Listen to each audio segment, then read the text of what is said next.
The sun was already up when I opened my eyes that morning, but for a few seconds, I couldn't tell if I was dreaming or awake. The light was filtering softly through the thin white curtains, and there she was, standing by the window, barefoot, her hair a wild mess of dark waves, and my shirt hanging loosely off her shoulders. My old blue shirt, the one I thought I'd lost months ago. She wasn't saying anything. She was just staring outside, the sunlight kissing her skin, the morning breeze playing with her hair. It felt like a scene from a life I never lived, or maybe one I lost long ago.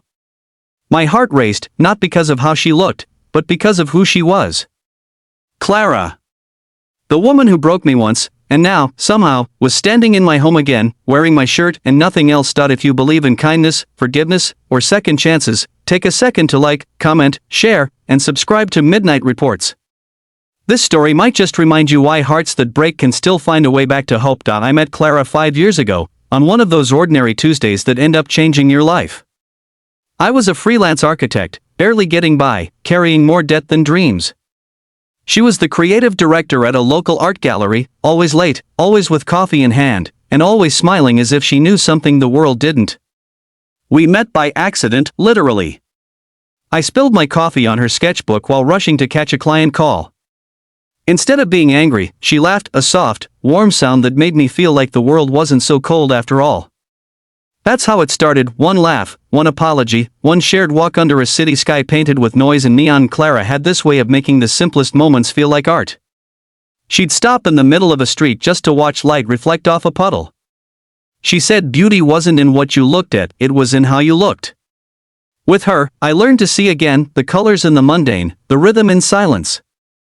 We fell in love slowly but completely, the kind of love that made you believe you could breathe underwater. But like most people who carry scars, I didn't know how to handle peace. I had been burned before, betrayed, left behind, and hardened. So when Clara began to dream bigger, when she started talking about moving to New York for a gallery opportunity, I panicked. Instead of supporting her, I built walls. I told her I didn't believe in long distance, that it would never work. The truth was, I was terrified, not of losing her, but of not being enough for her. She cried that night, quietly, sitting by the window of my apartment while wearing my blue shirt. That was the last time I saw her. She left the next morning, no fight, no words, just the silence that comes when love runs out of strength. For years, I told myself I did the right thing. I buried myself in work, took on bigger projects, built a name, even bought a house. But every time I saw a woman with dark hair or heard laughter that sounded like hers, something inside me cracked. You can lie to the world, but not to the emptiness that comes with losing the only person who truly saw you. Then came that morning, the one that felt like a dream. I had been working late the night before, finishing a design pitch, and must have fallen asleep on the couch. When I woke up and saw her standing there, it felt like time had folded. My first thought was that I was hallucinating. My second, that I didn't care if I was. Clara turned slowly, her eyes meeting mine. There was no anger, no accusation, just the quiet ache of someone who had lived too many nights alone. She smiled faintly and said, "You still keep it." Her voice hadn't changed. Still soft, still warm.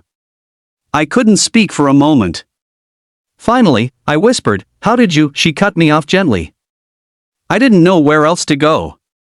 She told me she had been back in town for 3 weeks. The art gallery she worked for had shut down after a merger, and she'd been staying with a friend until the friend moved out suddenly, leaving her stranded. She had nowhere to stay that night, and when she passed by the old neighborhood, something pulled her toward my door. She knocked, no answer, but found the spare key still hidden under the old potted plant, the one I'd never moved since she left.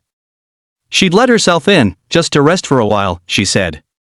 Then she saw the blue shirt folded neatly in my drawer, and she couldn't resist putting it on, said it felt like touching a piece of who she used to be. As she spoke, I realized how life had circled back in ways neither of us expected. She looked tired, not just physically, but deep down, the kind of tired that comes from fighting too many silent battles. I offered her breakfast, but all we had were eggs and leftover coffee. She smiled and said that was enough. We ate quietly, like two ghosts sharing a meal from another life. When the sun climbed higher, Clara walked around the living room, touching the small things, the framed sketches, the unfinished model of a house I'd never built. "You finally did it," she said. "You built the life you wanted." I wanted to tell her that none of it felt complete without her, but the words stuck in my throat. She finally turned to me and asked, "Why did you never call?" There it was, the question I had feared all these years. I tried to explain. I told her I was scared, that I thought she deserved more, that I didn't want to hold her back. She listened silently, her eyes glistening. Then she said something I'll never forget. "You didn't hold me back, Adrian. You were the only thing that made me feel grounded. I didn't need you to save me, I needed you to believe in us. That broke me." All the walls I'd built over the years came crumbling down.